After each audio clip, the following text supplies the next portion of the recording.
não, minha gente. Se tiver cansado, já falei, né? Se espreguiça um pouquinho, toma um suquinho, né? E volta para cá, porque isso aqui é um momento decisivo para vocês, ok?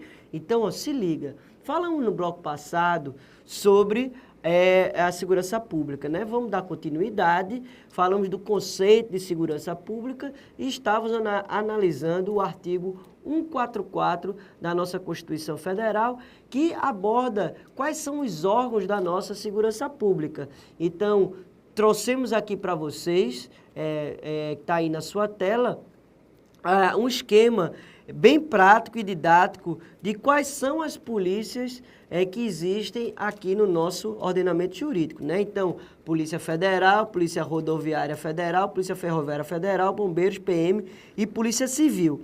Então, a gente precisa fazer uma divisão, né?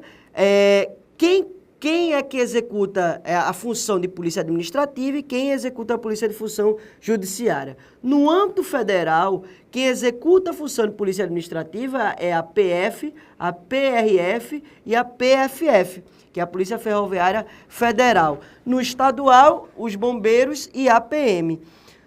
Polícia Judiciária, no âmbito federal, quem executa? A Polícia Federal. E no âmbito estadual, a Polícia Civil. Gente, cuidado na prova.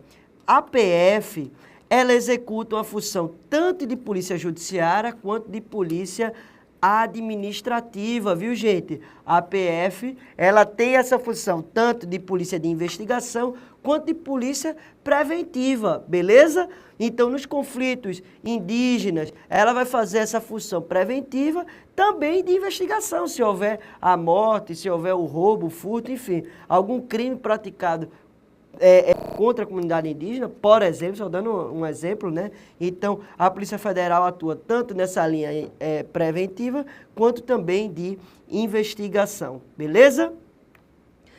Essa atenção aqui que a gente traz no nosso material, já iniciamos no bloco passado. Então, a Guarda Municipal não é órgão da segurança pública, ok? A Constituição Federal não coloca ele nessa situação. Por quê? Porque ela só coloca a Guarda Municipal com a função de proteger os bens, serviços e instalações do município. Mas volta aqui para mim, gente, se liga no seguinte, se liga.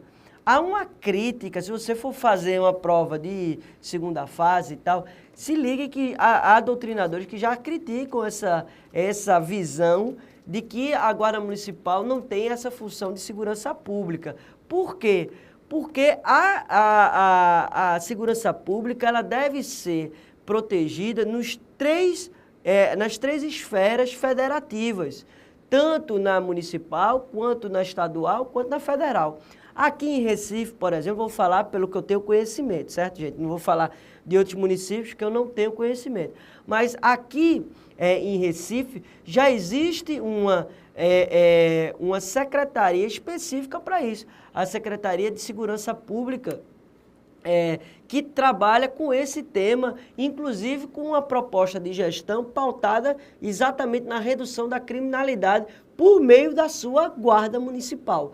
Então, se tem já um entendimento ampliado de segurança pública, que a segurança pública ela não se executa somente, a gente vai ver no conceito de política pública de segurança pública, que ela não se executa somente com a execução de mandados de apreensão, de busca e apreensão e mandado de prisão, e também com a PM na sua função ostensiva. Não se executa somente com isso. Se executa também no viés preventivo e também no viés urbanístico. Isso também ajuda bastante para reduzir a criminalidade. A gente vai ver mais à frente. Mas, cuidado com isso. Guarda Municipal, ela, para fins da Constituição Federal, não é colocado como órgão da segurança pública, beleza? Ela tem só a função de proteger as instalações públicas do município e os seus serviços e bens. Beleza? Outro ponto importante que eu já vi sendo cobrado em provas é relativo à possibilidade ou não de se criar outros órgãos de segurança pública para além dos previstos na Constituição Federal. É possível isso? Gente, não é possível, ok?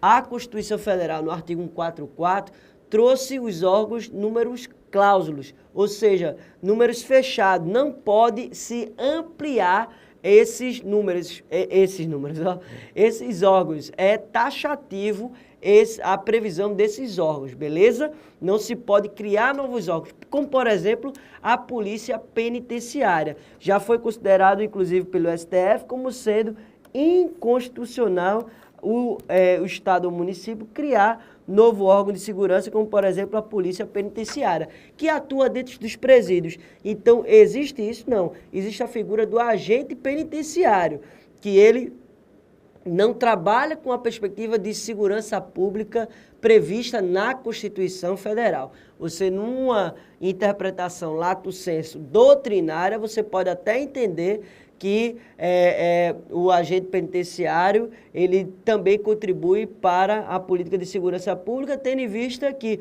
hoje em dia, é fato concreto que, dentro do presídio, o pessoal comanda o tráfico de droga e manda matar, manda roubar, manda fazer arrastão, queimar ônibus. Isso é fato hoje em dia. Por quê? Porque a gente tem uma realidade de presídio que não consegue bloquear os celulares. E eu vou lhe dizer uma coisa para vocês, tenha certeza, não é falta de tecnologia, é outros motivos quaisquer, falta de gestão, corrupção, qualquer outra coisa, menos falta de tecnologia, porque isso já existe, né, para bloquear os sinais de aparelhos telefônicos, né? Mas, muitas vezes, as gestões dos presídios, por medo ou por corrupção ou por sei lá qual for o motivo, permite ainda, tem inclusive presídios de segurança máxima, a gente vê notícias de presídios de segurança máxima permitindo presos utilizar celulares e eles lá de dentro comandando o tráfico de droga. Então isso é você entender que o agente penitenciário, a partir do momento que ele evita com que isso aconteça, isso também está trabalhando na segurança pública lá fora, é uma interpretação possível, razoável, mas não é a interpretação da nossa Constituição, porque isso é lá de 88, né, gente? Então, a dinâmica era diferente do que ocorre hoje em dia, beleza? Então, para fins de prova, é inconstitucional a criação de qualquer outro tipo de polícia para além das previstas na nossa Constituição. Ou seja, só tem a Polícia Federal, Ferroviária Federal, Rodoviária Federal, Polícia Militar, Bombeiros, Polícia Civil, beleza? Não tem outra, ok? Guarda Municipal se coloca na função de guardar os bens, instalações e serviços do município, ok? Tranquilo? Então, política pública de segurança, como a gente estava falando. A política pública de segurança, ela atua, são ações públicas, são que são tanto governamentais quanto não governamentais, que trabalham na perspectiva preventiva e repressiva e vão para além dessa ideia que a gente tem de polícia na rua. Por exemplo, uma iluminação pública, um calçamento até. Gente, veja como está evoluído o conceito de segurança pública. A partir da experiência de Medellín, em Bogotá, lá na Colômbia, se percebeu uma redução da criminalidade com a possibilidade das pessoas usarem as calçadas. Ou seja, o reordenamento urbanístico da cidade, ele é decisivo para o aumento ou redução de uma criminalidade. Veja como hoje em dia a questão urbanística ela está vinculada com a questão da criminalidade. Porque isso tem lógica até, gente. Quanto mais gente circula nas ruas, mais intimida a pessoa de realizar furtos e roubos, né? Então, quanto mais, por outro lado, quanto mais escuro, quanto mais hostil é um lugar, com mato alto, com pouca circulação de pessoa, mais mais favorável à intervenção de criminosos oportunistas, né? Então, é por isso que a gente vê em alguns momentos em universidades que tem uma flora muito grande, que tem pouca segurança, haver casos de estupro e tal, porque pessoas se aproveitam da baixa iluminação, da baixa circulação de pessoas e do mato alto para realizar os crimes pelas cidades afora. Então, percebam que o conceito de segurança pública ele está muito mais amplificado hoje em dia, né? Então, você fazer a capinação, colocar iluminação, melhorar o calçamento, isso vai contribuir para a redução da criminalidade. Isso, inclusive, com experiências internacionais, como a gente já falou, de Bogotá e Medellín.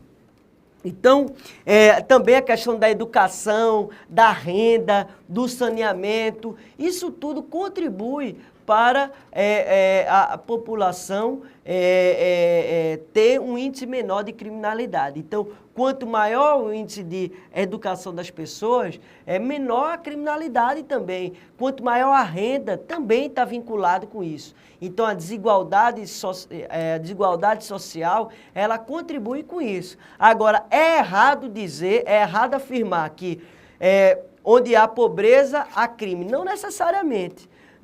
A pobreza, ela não é determinante para a existência do crime. E isso vários criminalistas já apontaram isso. Os estudos de criminologia apontam que não há uma relação direta de pobreza com crime. Porque existem pessoas que são ricas e cometem crime. Não é se você exaurir a pobreza não vai mais existir crime, isso é falso. Não é verdadeiro isso. Porque, você vê aí o escândalo do Mensalão. Tinha algum pobre ali? Não tinha um pobre, pelo contrário, né? Todo mundo era rico, o que havia ali? Havia uma ganância muito grande e que faziam com que as pessoas cometessem crimes e que muitas vezes eu interpreto até que é mais grave do que o furto que o outro comete para comer, por conta de uma situação da vida dele. Então, eu considero esses casos de corrupção mais graves do que esse caso de roubo e furto que as pessoas cometem por qualquer motivo que seja, né? Então, perceba que o fato de existir o crime, a infração à lei penal, não é um fato isolado.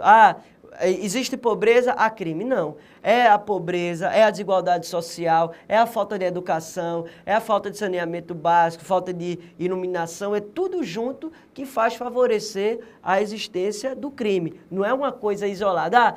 Vamos somente com a educação, vamos reduzir a criminalidade? Não. Não vamos reduzir a criminalidade somente com a educação. Vai contribuir? Vai. Mas educação de qualidade, somente com isso vai reduzir? Não. Está aí a questão do Mensalão para a gente não deixar de existir os crimes que os grandes empresários cometem, né? Então, e que é gravíssimo, né? Sonegação de imposto, desvio de dinheiro, enfim, os crimes contra a ordem econômica e contra a ordem tributária são crimes que têm uma repercussão também social, porque quando o Estado ele deixa de arrecadar, ele deixa também de fornecer serviços públicos. Agora, lógico, a gente tem uma carga tributária elevadíssima, né? Merecia a nossa carga tributária reduzir e melhorar os serviços públicos. Também isso. Tem esses dois lados. A gente precisa reduzir a carga tributária e, do outro lado, melhorar a qualidade dos serviços públicos, que realmente ainda são muito ruins.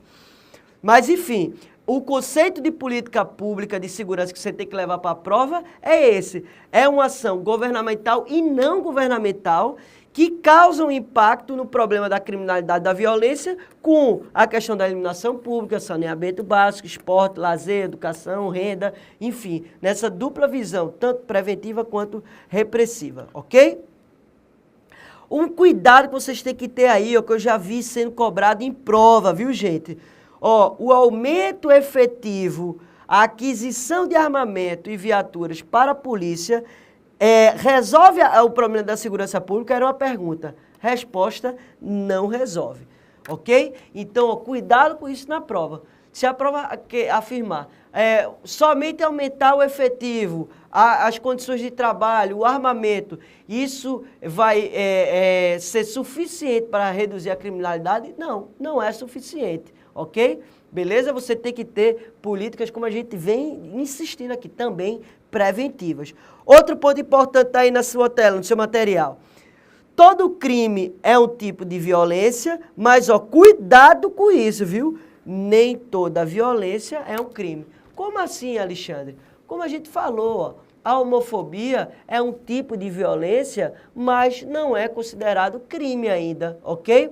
O trabalho infantil é um tipo de violência contra a criança e o adolescente, mas ela só é ilegal, não é considerado um crime, ok? Então, ó, cuidado com isso. Nem toda violência é considerado crime, mas todo crime é considerado violência. Eu já vi isso também sendo cobrado numa prova de, eu salvo engano, de delegado civil, ok? Beleza? Cuidado com isso. Fundamentos da política de segurança pública. São esses 5 fundamentos que faz parte da gestão na área de segurança pública. Então, primeira coisa que você tem que ter, um diagnóstico. Então, toda gestão pública e na área de segurança não é diferente, tem que haver um diagnóstico. Para você saber qual a melhor política pública para você intervir, você tem que conhecer o território. É a mesma coisa. Como é que você vai saber qual é o melhor passeio para você viajar nas suas férias, se você não conhece, não estudou minimamente os locais? Para você fazer um passeio que seja mais proveitoso possível, que você consiga se divertir, você tem que estudar minimamente o local para onde você vai, sob pena de você ficar, aproveitar menos, gastar muito e não conhecer os lugares principais, não é? Então, a mesma coisa na área da segurança pública. Para você fazer uma política eficiente de segurança pública, você tem que conhecer quais são os locais onde tem a maior ocorrência da criminalidade, quem são as pessoas que estão mais cometendo os crimes, quais são os crimes que mais estão ocorrendo na sua cidade. Então, assim, você precisa ter um diagnóstico detalhado, georreferenciado, identificando onde são esses pontos críticos, como a gente chama aqui em Recife, pontos quentes, né? Onde são esses pontos quentes que tem o maior índice de violência e saber qual a motivação disso, o que está levando aquelas pessoas a cometerem aquele crime naquele local, para você vir com uma política pública eficiente. Ok? Então, se está havendo muito crime de proximidade naquele local, por conta de som alto, então você tem que vir com políticas de educação, de cidadania, para que as pessoas respeitem as outras com relação ao horário de colocar o som, com relação aos decibéis do som, com relação a uma mediação de conflitos quando o outro não o respeitar. Então, aquela coisa, ter tranquilidade, ir lá, conversar e tal, chamar a polícia, enfim. Então, esse diagnóstico, ele é relevante para você saber qual é a política que você vai aplicar naquele território, beleza? Segundo, elaborar um plano de ação. O plano de ação é você saber com quem vai, com quanto vai e para onde vai. Você saber, dentro de um determinado tempo, qual é o recurso que eu tenho disponível, seja financeiro, seja de pessoal, seja de equipamento, para executar aquela ação que eu preciso fazer para reduzir aquela criminalidade, ok? Implementar a ação. Então, ó, você fez o plano, agora você vai para campo. Você vai executar aquela ação a partir das tarefas que você vai designar para a sua equipe, ante aos recursos que você tem disponível, ante o local que você quer atuar. Depois de implementar, você vai monitorar essa execução. Tem que haver um monitoramento. Então, ó, eu estou planejado para que haja cinco equipes naquele bairro durante os finais de semana, porque naquele bairro, durante o final de semana, está tendo alto índice de criminalidade. Então, eu vou ter que monitorar. Os policiais estão indo para lá, estão indo no horário, estão fazendo a abordagem policial, tem que haver esse monitoramento da execução. E se não estiver sendo executado de forma correta, fazer as correções pertinentes, ok? Depois, avaliar os resultados, beleza? Você avalia o resultado e todo esse processo de gestão que você implementou. E isso é importante ter, dentro de todo esse processo, a figura-chave, que é a liderança. Seja do comandante-geral daquele órgão, seja da PM, ou seja da Polícia Civil, ou até o prefeito, governador, a presidência da República. É importante ter essa liderança para se fazer essa avaliação, fazer esse monitoramento e a execução ela venha ser feita de acordo com o plano e de acordo com o diagnóstico. Perceba que esses fundamentos da política de segurança pública está extremamente relacionado com o conceito de gestão pública que hoje em dia a gente tem, que é a ideia de gestão pública de ter um diagnóstico, de fazer um plano de ação, de fazer um monitoramento e depois fazer uma avaliação. Beleza? Esses são os fundamentos que vocês precisam levar para a sua prova se cair no edital. Lembre-se que isso está vinculado à ideia de gestão pública que hoje a gente tem pautado, a gestão pública para resultado. É a gestão pública, é o paradigma de gestão pública que hoje a gente está enfrentando no Brasil. Quais são as principais problemáticas da política de segurança pública que temos hoje? Primeira coisa, a mais importante, é a falta de acessibilidade dessa política de segurança pública para a população como um todo. Porque há uma identificação de que algumas populações são mais privilegiadas com relação ao acesso dessa segurança pública.